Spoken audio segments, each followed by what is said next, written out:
What is sclera? We can say that sclera forms the posterior 5/6 of the eyeball. Here you can see the outer layer is the sclera, inside the choroid, and the innermost layer is retina. It is a fibrous layer and it is protective. Its anterior portion is visible to us and it is known as the white of the eyeball. Here you can see the iris inside pupil and this full white part surrounding is the sclera. It is 1 mm thick in the posterior part and becomes thin gradually as we go to the anterior part. For example, it is 0.3 mm at the site of insertion of the extraocular muscles. Sclera is covered, although it is the outermost layer, it is covered by the Tenon's capsule and conjunctiva with loose areolar tissue between the two layers. And all the extraocular muscles are inserted in the sclera. Next, there is a part called lamina cribrosa. Optic nerve pierces the sclera 3 mm to the inner side and just above the posterior pole of the eyeball. Here you can see this is the optic nerve and this is the sclera. It is piercing the sclera at a point that is called as the lamina cribrosa.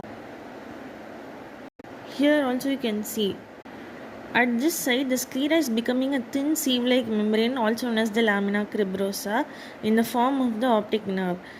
Posterior aperture of the sclera is situated around the optic nerve and it allows the long and short ciliary vessels and nerves to enter the eyeball.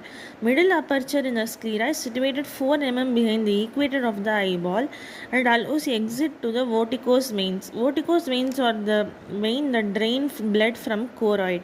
Similarly, anterior aperture in sclera is situated around the ciliary zone and it allows the anterior ciliary vessels to enter.